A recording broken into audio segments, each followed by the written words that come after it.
أعوذ بالله من الشيطان الرجيم بسم الله الرحمن الرحيم والسماء ذات البروج واليوم الموعود وشاهد ومشهود قتل أصحاب الأخدود النار ذات الوقود إذ هم عليها قعود وهم على ما يفعلون بالمؤمنين شهود وما نقموا منهم إلا أن يؤمنوا بالله العزيز الحميد الذي له ملك السماوات والأرض والله على كل شيء شهيد إن الذين فتنوا المؤمنين والمؤمنات ثم لم يتوبوا فلهم عذاب جهنم ولهم عذاب الحريق إن الذين آمنوا وعملوا الصالحات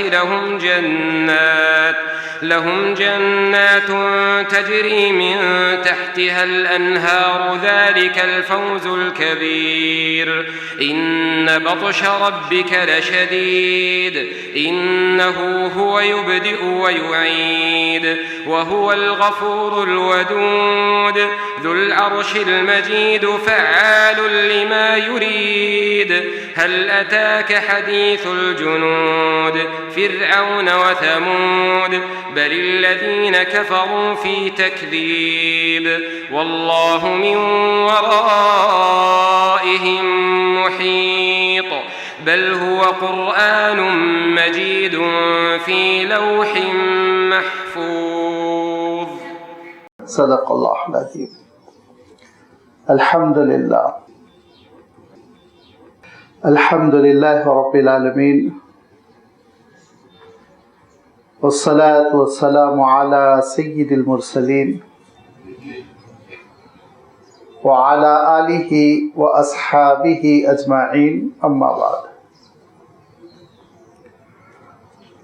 یہ سورۃ البروج ہے جس کی ابھی آپ کے سامنے تلاوت کی گئی. یہ وہ مکی صورت ہے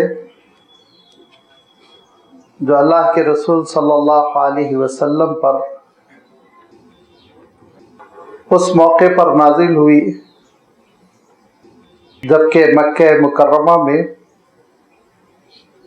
مخالفین اسلام، مشرکین مکہ اور سرداران قریش نہتے مسلمانوں پر ظلم اور زیادتی شروع کر رکھی تھی.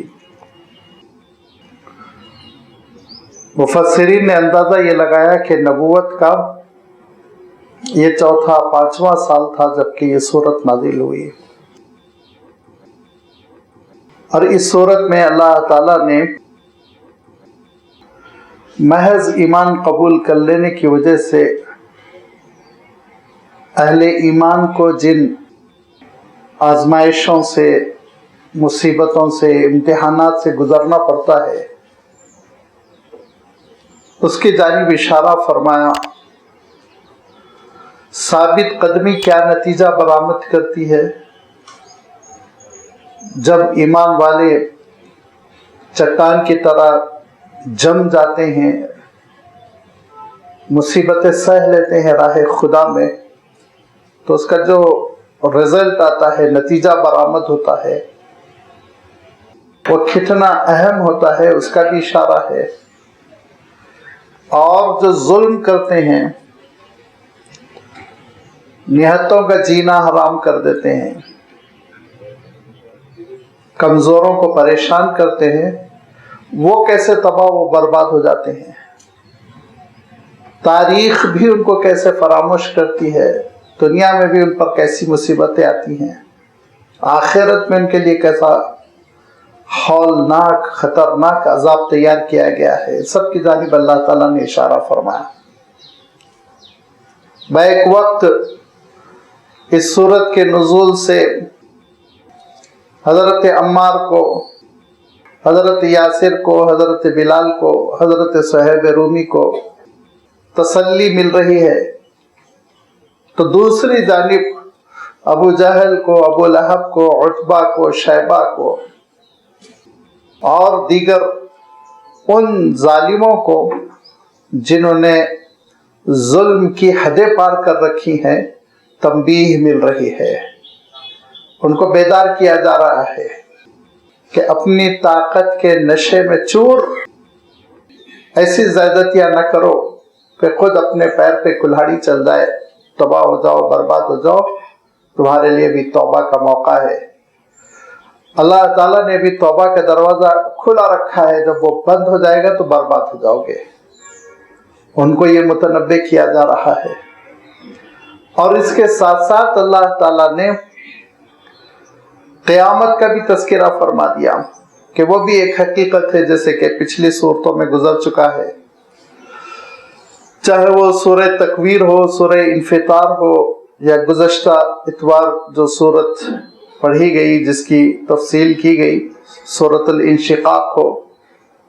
ان ساری صورتوں میں جو پیغام لگاتار قیامت کا تذکرہ چلا آ رہا ہے، وہ قیامت کا تذکرہ بھی اس صورت میں باقی ہے، اور ایک عجیب و غریب حسین بندش ہے، آیتوں کا ایک ایسا کمبینیشن اور جوڑ ہے جس سے عقیدے کی بھی تعمیر ہو رہی ہے،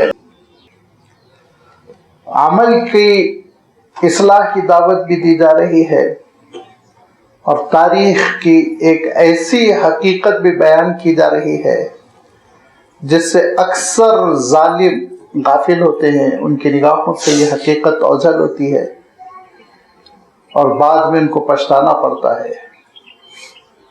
آغاز کیا اللہ تعالیٰ نے ایک قسم سے، قسم کھاتے ہوئے فرمایا وَالسَّمَاءِ ذَاتِ الْبُرُوجِ۔ سما آپ جانتے ہیں آسمان کو کہتے ہیں، ہر بلند چیز کو ویسے عربی میں سما کہتے ہیں، لیکن عام اور غالب استعمال آسمان ہی کے لیے ہے۔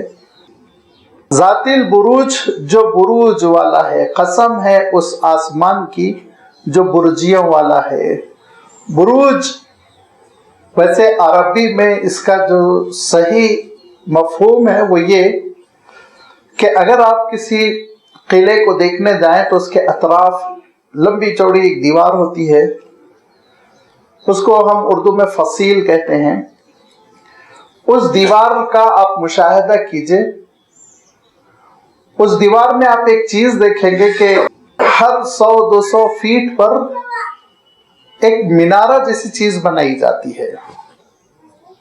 وہ دراصل دیوار کو مضبوطی بھی عطا کرتا ہے، اور اس کے ساتھ ساتھ اس کے اوپر سپاہی کھڑے ہو کر قلعے کی حفاظت بھی کیا کرتے تھے کہ اگر باہر سے دشمن آ جائے تو تیر اندازی کر کے دشمن کو اوپر سے بھگا دے، اور زیادہ دور جانا مشکل ہو تو آپ قلعے گولکنڈہ کے اطراف جو دیواریں دیکھ لیجئے، اس میں برجیاں بنی ہوئی نظر آئیں گی آپ کو، ایسے جیسے کہ ایک لمبا چوڑا سا مینار ہو، اس ٹائپ سے وہ بنائی جاتی تھی۔ اندر سے اس کی سیڑھیاں ہوتی تھی، اوپر پہنچ کے لوگ حفاظت کرتے تھے۔ اصلاً اس کو بروج کہتے ہیں۔ اسی لیے اللہ تعالیٰ نے ایک دوسرے مقام پر یہ ارشاد فرمایا کہ موت تم تک پہنچ کر رہے گی وَلَوْ كُنْتُمْ فِي بُرُوجٍ مُشَيَّدَةٍ، اگرچہ کہ تم برجیوں والے قلعے میں اپنے آپ کو بند کیوں نہ کر لو، موت تو آئے گی۔ ہر بیڈ روم میں موت آئے گی، ہر محفوظ کمینگاہ میں موت آئے گی، جہاں جاؤ گے موت تو آنا ہے، موت سے تھوڑی بھاگ سکتے۔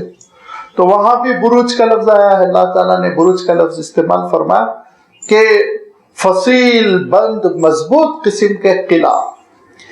آسمان کے لیے ارشاد فرمایا وَالسَّمَاءِ ذَاتِ الْبُرُوجِ۔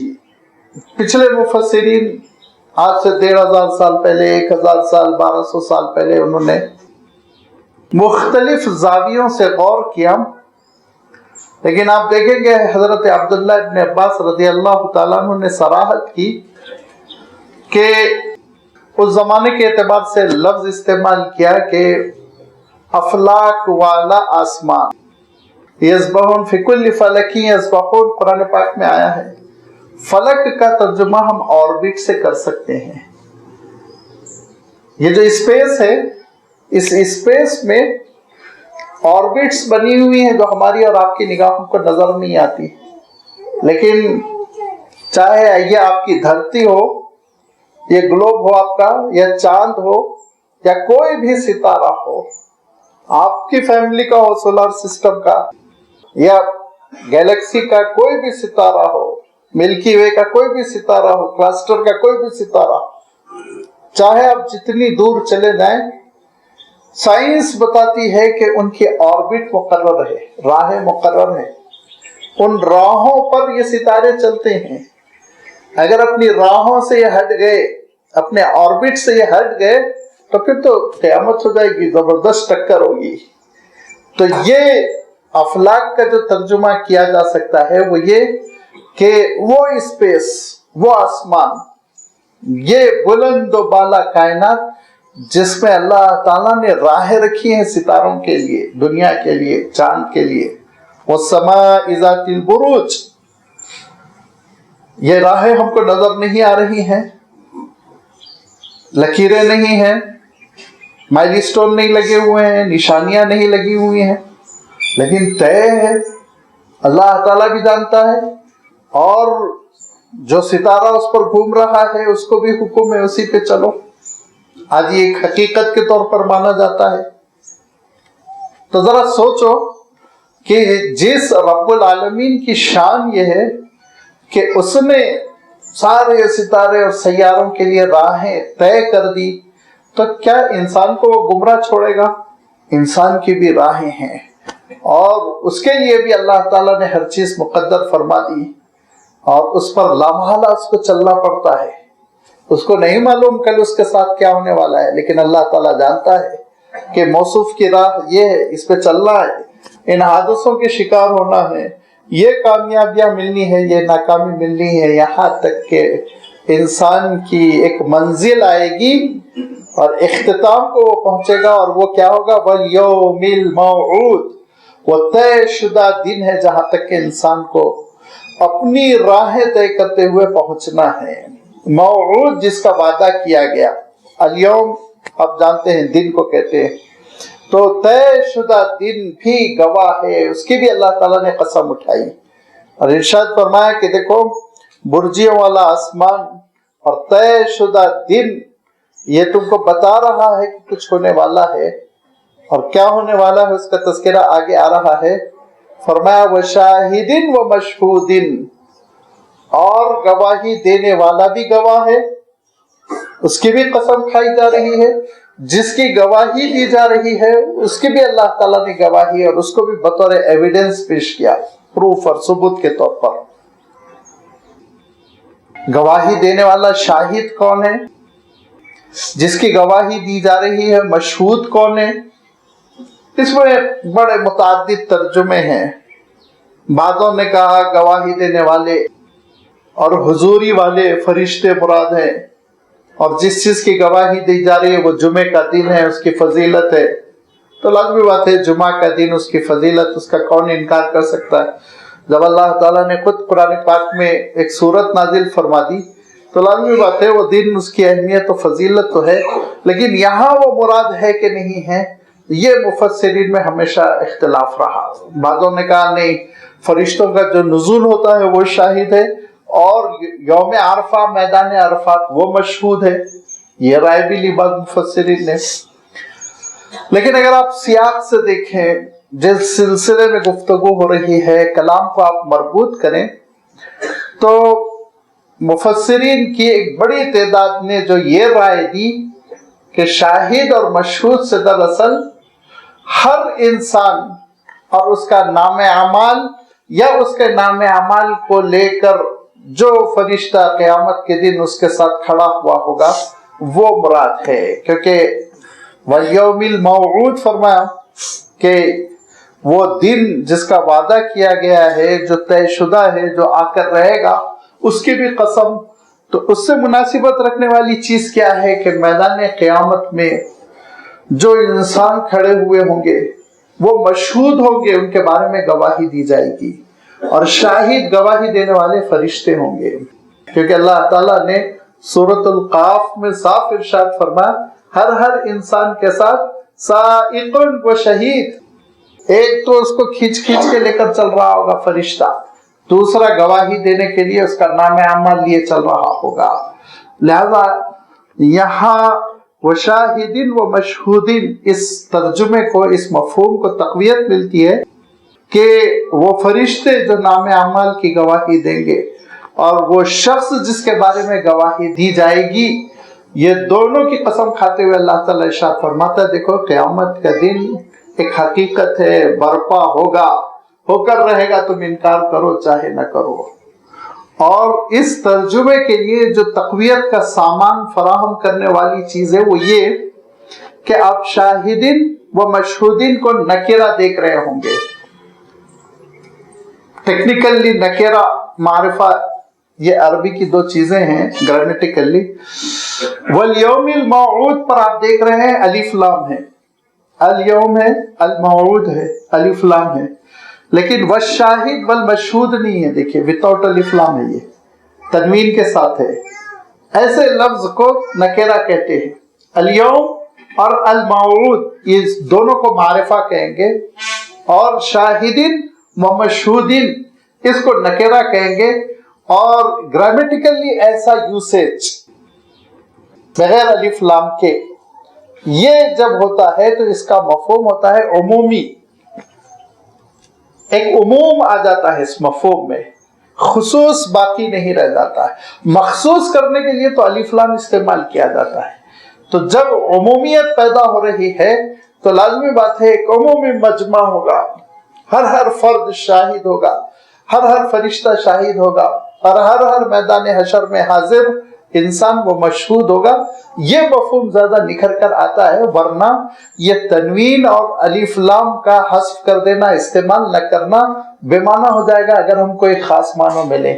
اگر جمعہ مراد لینا ہوتا، میدان عرفات مراد لینا ہوتا تو وہ شاہدی والمشہود گرامیٹیکلی زیادہ صحیح ہوتا۔ جب شاہدین اور مشہودین کہا گیا تو کوئی ایک ایسا فرد جس کی گواہی دی جا رہی ہے اور کوئی وہ فرشتہ جو گواہی دینے کے لیے وہاں کھڑا ہوا ہوگا، یہ مراد ہوتے ہیں۔ لہذا اللہ تعالیٰ ارشاد فرماتا ہے دیکھو یہ برجیوں والا، یہ آربٹس والا آسمان، اور یہ قیامت کا دن جو ایک حقیقت ہے، اور اس دن جو گواہیاں ہوں گی، یہ فرشتے جو گواہی دیں گے، اور حضرت انسان جن کے بارے میں گواہی دی جائے گی۔ کیسے گواہی دی جائے گی؟ ارشاد فرمایا فرشتے کرامن کاتبین گواہی دیں گے، جس زمین پہ جرم کیا تھا وہ زمین گواہی دے گی، جن اعضاء سے، اپنے آرگن سے، ہاتھ پیر سے غلط کیا تھا وہ اعضاء، وہ ہاتھ پیر گواہی دیں گے، ساری چیزیں انسان کے خلاف گواہی دے گی۔ اور اس دن انسان کو پھر اندازہ ہوگا کہ وہ اپنے آپ کو یہ سمجھتا تھا کہ میں آزاد ہوں، جو چاہے کر سکتا ہوں، اس دن محسوس کر لے گا میں کتنی بندش میں ہوں، کتنا میں پابند ہوں، اور اس دن وہ پچھتائے گا، اور اس دن پچھتانے کی وجہ سے اس کو کسی قسم کا کوئی بینیفٹ، کوئی فائدہ نہیں ملے گا۔ جو ہونا ہے وہ ہو کر رہے گا۔ لہذا انسان آج سنبھل جائے، موجودہ زندگی میں وہ اصلاح کر لے، توبہ کر لے۔ اور جو قتل و غارت گیری کر رہے ہیں، اہل ایمان کو ستا رہے ہیں، مسلمانوں کو مختلف آزمائشوں سے دوچار کر رہے ہیں، حکومت کے نشے میں، دولت کے نشے میں، اقتدار کے نشے میں، طاقت کے نشے میں بے قابو ہوئے جا رہے ہیں، وہ سوچ لیں کہ میدان حشر میں ان کا کیا معاملہ ہوگا، وہ سزا کتنی طویل ہوگی، تڑپا دینے والی ہوگی۔ دنیا میں 3-4 مہینے کی ضمانت نہیں ہوتی تو لوگوں کی حالت خراب ہو جاتی ہے، وہاں تو صدیوں ان کو تڑپنا پڑے گا، لامتناہی زمانہ ہوگا جس میں ان کو جلنا پڑے گا۔ کیا مصیبت ہوگی اس کا آگے اللہ تعالیٰ نے خود تذکرہ فرمایا۔ قتل اصحاب الاخدود النار ذات الوقود اذ هم علیہا قعود وهم علی ما یفعلون بالمؤمنین شہود۔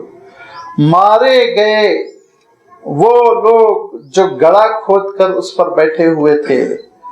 اخدود کہتے ہیں بڑے سے گڑھے کو، بڑا گڑھا اگر آپ نے کھود دیا، اس بڑے سے گڑھے کے لیے اخدود کا لفظ استعمال کیا جاتا ہے۔ چھوٹا گڑھا ہے اگر تو حفر، اور بڑا ہے تو عربی کے اعتبار سے الفاظ الگ الگ آتے ہیں، تو اس کو پھر اخدود کہتے ہیں۔